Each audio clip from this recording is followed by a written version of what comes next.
गणेश जी की प्रियता है दुर्वा। क्या प्रियता है? दुर्वा। कितनी दुर्वा गणेश जी को समर्पित करी जाती है? मात्र 5। कितनी? आज के जमाने में लोग गट्ठा बनाकर चढ़ा दें, वो अपनी जगह पर है। 5 दुर्वा पंचम इंद्रियों को वश में करने के लिए और भगवान के 5 जो स्वरूप हैं उनको अपने भीतर उतारने के लिए पंच दुर्वा। और दुर्वा में भी 3 गांठ। जब दुर्वा समर्पित करी जाती है तो उसमें नीचे दुर्वा की डंडी पर गांठ रहती है। 3 छोटी छोटी गांठें होना चाहिए। कितनी गांठ? जो भगवान को समर्पित करी जाए। जिसके घर में संपदा की कमी पड़ती हो, बीमारियां ज्यादा फैल रही हो, बहुत कष्ट हो महाराज, बहुत ज्यादा दुखी हो महाराज, कोई काम नहीं बन रहा, बहुत तकलीफ में हो, तो शमी पत्र, शमी की पत्ती, जहां गणेश जी का स्थान है वहां पर 5 शमी पत्र 5 समर्पित करें और शंकर जी के ऊपर 3 शमी पत्र समर्पित करें।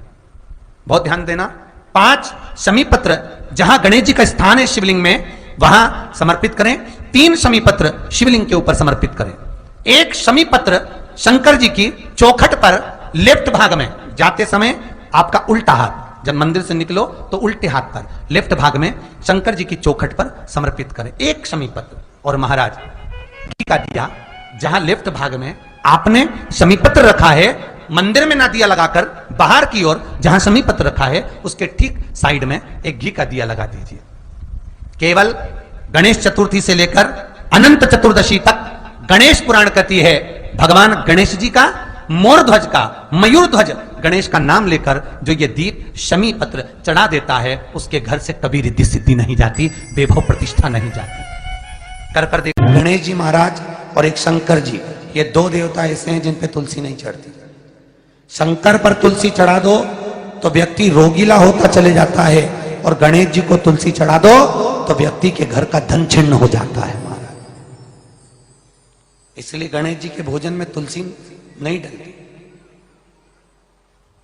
क्योंकि वृंदा देवी ने भगवान शंकर के पुत्र विनायक को देखकर विवाह का प्रस्ताव रखा था, पर गणेश जी महाराज ने कह दिया और तुमने तुलसा भी डाली, तो दोष लगा कि नहीं लगा? अरे बोलो तो लगा? नहीं लगा। क्यों नहीं लगा? अगर थाली को अंदर से लेकर आए, पुष्टि मार्ग का नियम, जब ठाकुर जी के सामने 56 भोग, कुनवाड़ा, अन्नकूट लग जाता है, लगने के पहले उसको जब लेकर आते हैं रसोई घर से, भोजनशाला से, तो उसमें तुलसी डाल के नहीं लाते। अगर रसोई घर से भोजन में तुलसी डलकर अगर ठाकुर जी के सामने वो थाली रखी तो ये पक्का है वो थाली ठाकुर जी नहीं जीमेंगे, क्योंकि उसमें तुलसी रखी हुई आई है। हाँ, जब ठाकुर जी के सामने थाली रखा गई और तुमने थाली रखने के बाद में मंदिर के सामने बैठ के फिर तुलसी डाली तो ठाकुर जी उसको स्वीकार कर लेते हैं। क्यों? क्योंकि 33 करोड़ देवी देवता एक जगह पर विराजमान हैं। जब हम थाली रखते हैं प्रथम देव उस भाग को ग्रहण कर ले। जब तक तुलसी डालते हैं प्रथम देव अपनी दृष्टि हटा लेते हैं। समय होता है, एक टाइम होता है, एक पल होता है, एक घड़ी होती है कि गणेश जी महाराज हमारे घर में आ गए। गणेश जी की सबसे पहली जो आरती हो, उस आरती के समय पर अगर धूप बत्ती जलाई जाए या गोबरी को जलाकर उसमें गूगल छोड़ी जाए और गूगल छोड़ने के बाद गणेश जी का नाम ध्रुम वर्ण कह दिया जाए तो गणेश जी को तुम्हारे घर की पूजा स्वीकार करना पड़ती है। बस वो समय हम जानते, हम तो बस उतना जानते हैं कि शिव महापुराण में लिखा और मुद्गल पुराण में लिखा, गणेश पुराण में लिखा, गणेश जी का एक नाम होता है ध्रुम वर्ण। क्या नाम है? ध्रुम वर्ण गणेश जी का एक नाम होता है। जब हम धूप जलाकर और धूप लगाने के बाद में गणेश जी की सबसे पहली आरती करने के पहले अगर हम सबसे पहली आरती गणेश जी की कर रहे हो, अपने घर में स्थापना कर रहे हो, बिठा रहे हो, और तुम चाहते हो कि गणेश जी मेरे घर में आके मेरी पूजा को स्वीकार करें और जो मांगू मेरा गणेश मुझे दे 10 दिन के अंदर, तो पहला नाम लेकर पुकार लेना ध्रुम वर्ण विनायक, बैठो, बस काम हो गया। वो फिर ही होकर आता। सुंदर जोड़ी थी शंकर और पार्वती की, सही है कि गलत है? कभी नहीं झगड़ते थे, इसलिए पृथ्वी पर ना तो लक्ष्मी जी के व्रत हैं, ना ब्रह्माणी के व्रत हैं, ना इंद्राणी के व्रत हैं। अगर पूरी पृथ्वी पर सबसे ज्यादा व्रत किसके हैं? माता पार्वती। तीज का व्रत किसका? पार्वती का। चतुर्थी का व्रत किसका? पार्वती का। चौथ का व्रत किसका? पार्वती का। छठ का व्रत किसका? पार्वती का। जितने व्रत है सब माता पार्वती। गणेश जी मैया को प्रसन्न करने के लिए अष्ट रूप में धारण करते हैं। 8 रूप भगवान गणेश जी ने धारण किए। एक मयूरेश्वर गणेश, दूसरा सिद्धि विनायक, तीसरा बल्लालेश्वर, फिर वरद विनायक, फिर चिंतामणि, फिर गिरजात्मज, फिर भगवान गणेश विघ्नेश्वर अष्ट विनायक, फिर महागणपति। ऐसे गणेश जी के अष्ट नाम हुए। उस समय तिजोरी के अंदर जो गणेश की प्रतिमा रखी जाती है किस नाम से रखी जाती है?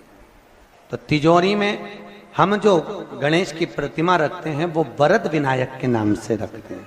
कौन सा गणेश? वरद। वरद विनायक के नाम से तिजोरी में गणेश रखते हैं। और वरद विनायक के नाम से गणेश जी तिजोरी में रखाते हैं। आपको कथा में कहा था, घर में सीधी सूंड का गणेश और व्यापार व्यवसाय ऑफिस में उल्टी सूंड का गणेश होना चाहिए। वरद विनायक को तिजोरी में। जब मकान का गृह प्रवेश होता है तो गणेश जी की पूजन जो दरवाजे पर करी जाती है उसे सिद्धि विनायक गणेश कहते हैं। कौन सा गणेश? सिद्धि विनायक। जब हम घर में शुभ कार्य हो, बंदर बाल लगाएं, कोई दरवाजे पर शुभ लाभ लगाएं या स्वस्तिक बनाएं या माताएं दरवाजे पर रंगोली डाले तो उसी समय पर सिद्धि विनायक के नाम से रंगोली डालना चाहिए। तो घर में लक्ष्मी बढ़ती है, सिद्धता बढ़ती है। याद रखिए, कभी भी गणेश जी को, मिट्टी के गणेश जी लाते हो भादो महीने में, तो विसर्जन करो तो विसर्जन के समय पर 2 बिंदी, एक कंकु की एक हल्दी की, दीवार पर जरूर लगा देना चाहिए। क्यों? क्योंकि गणेश जी हमारे यहाँ आते हैं तो रिद्धि सिद्धि के साथ आते हैं, पर जब गणेश जी जाते हैं अगर हम बिंदी नहीं लगाते हैं तो गणेश जी अपनी रिद्धि सिद्धि को साथ में लेकर चले जाते हैं। पति के साथ पत्नी वापिस चली जाती है। जब हम बिंदी लगाते हैं तो उसका मतलब होता है कि हमारे घर की बहू हमारे घर में रहे, बेटा भले भ्रमण के लिए जाए।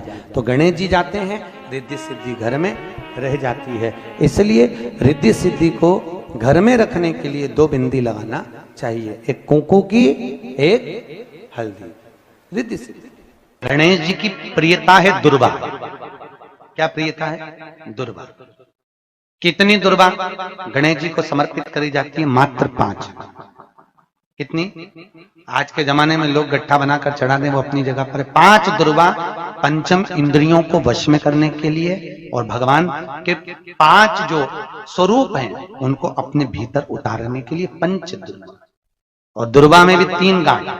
जब दुर्वा समर्पित करी जाती है तो उसमें नीचे दुर्वा की डंडी पर गांठ रहती है, 3 छोटी छोटी गांठें होना चाहिए। चतुर्थी का जो व्रत करने वाली होती हैं, जो चतुर्थी का पूजन करने वाली होती हैं, उनके भीतर का एक भाव होता है कि जैसे ही शाम का समय आए चंद्रदेव का पूजन करें। चंद्र जब प्रकट हो जाए, कलश भर लिया, उसके नीचे आखा दाना रख दिया, चावल गेहूं जो भी आप रखते हो पूजन के लिए, ऊपर पात्र आदि रख दिया, जलाशय, फिर अपन ने घी का दिया लगाकर पूजन भी कर ली। तो जो चतुर्थी का पूजन करने वाली होती हैं, जो चतुर्थी का नियम व्रत धारण करने वाली होती हैं, बड़ी बड़ी चतुर्थियां करती हैं या उसका नियम धारण करती हैं, तो चतुर्थी का जो पूजन करती है वो किस चीज के लिए होता है? केवल संतान, पुत्र, परिवार, हमारा कुटुंब, हम जिस कुल में हैं, हमारा कुल वैभव की ओर बढ़े, संपदा की ओर बढ़े और उसकी आयु बढ़े, उसकी आयु बढ़े, वैभव बढ़े। बहुत ध्यान दीजिएगा महाराज। चतुर्थी की पूजन में जो आप आखा दाना रखते हो, गेहूं वगैरह कुछ भी जो रखते हो, उसकी बड़ी महत्वता होती है महाराज। यहां तक कहा गया है, चतुर्थी की कथा तो आप लोग पढ़ते होंगे, जो लोग पढ़ते हैं उनको मालूम होगा। चतुर्थी की कथा में लिखा है चौथ माता के व्रत में वर्णन किया गया है कि वो आखा दाना जो रखा जाता है, मान लो कोई जरूरी काम होता है तभी आखा दाना को रखा जाता है, संभाल के रखते हैं कि हम इस काम के लिए जा रहे हैं और हमारा ये कार्य सफल होना चाहिए। तो जिसने चतुर्थी का व्रत करा है, जिसने चंद्रदेव का पूजन करा, चतुर्थी का व्रत करा, वो गणेश जी से विनती करके वहां से 2-4 आखा दाना उठा ले, और जो व्यक्ति का काम अटक रहा है अपने ही घर का, पर दूसरे कुल को नहीं देना, अपने ही कुल के अंतर्गत जो काम अटक रहा है उसकी जेब में, उसके पल्लू में उस चीज को रख दिया जाए। तो चतुर्थी जो अगली आती है, जैसे आप महीने की करते हो तो महीने की, और आप जैसे करते हो कि 4 अलग बड़ी बड़ी चतुर्थी करते हो तो उसके अनुसार आपका कार्य सिद्ध होता ही है। उस आखे दाने का इतना महत्व होता है क्योंकि चतुर्थी का व्रत करने वाली माता जब व्रत करती है तो स्वयं चतुर्थी की कथा में लिखा हुआ है कि पार्वती जी गणेश जी से चतुर्थी की कथा बचवाती।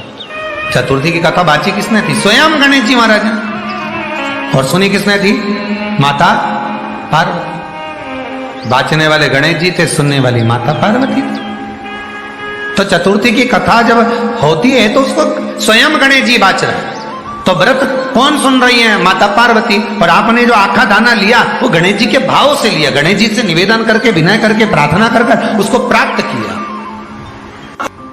जितने आस्था चैनल पर कथा सुन रहे हो, जितने फेसबुक और यूट्यूब पर सुन रहे हो, और जितने इस छत्तीसगढ़ की पावन धरा पर बैठकर सुन रहे हो, बहुत सावधानी से सुनना।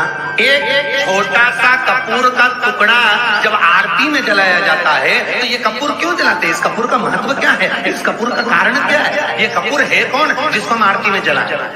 क्या जरूरत है इस कपूर को आरती में जलाने की? क्या जरूरत है इसको यज्ञशाला में जलाने की? क्या जरूरत है इस कपूर को पूजन में जलाने की? स्वयं गुरु बाबा कहते हैं यदि कोई आरती में, पूजन में, घर में एक कपूर का टुकड़ा आरती के बाद में जब समर्पित करेगा तो उसको अश्वमेध यज्ञ का पुण्य प्राप्त हो जाएगा। अश्वमेध यज्ञ के पुण्य को पाने के लिए कपूर का टुकड़ा आज भी आरती में जलाया जाए।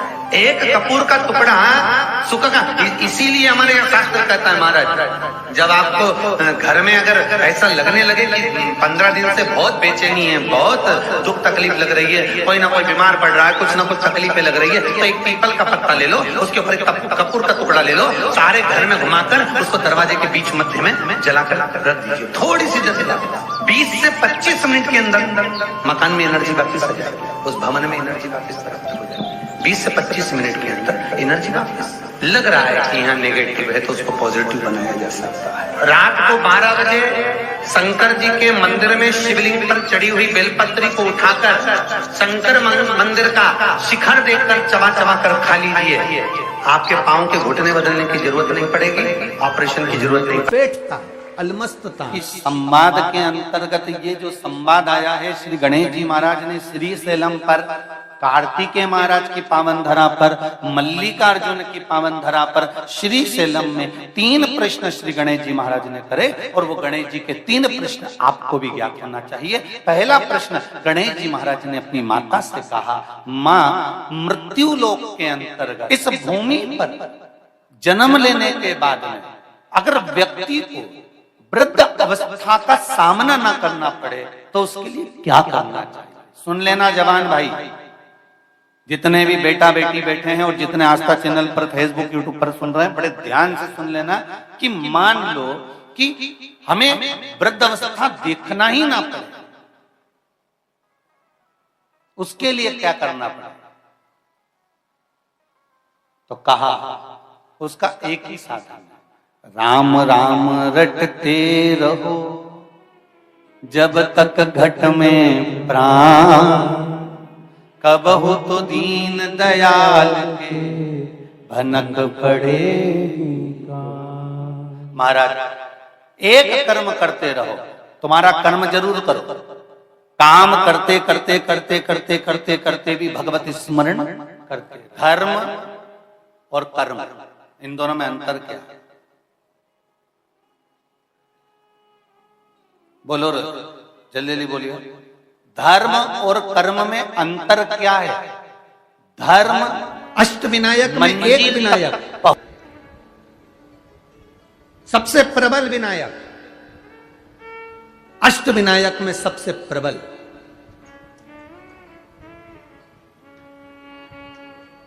जहां के वृक्ष भी मोर का रूप लेकर आवाज लगाते हैं शिव जी को,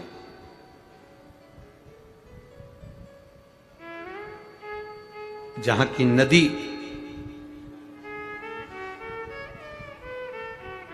सिंधुरासुर असुर के कारण करहा रही है,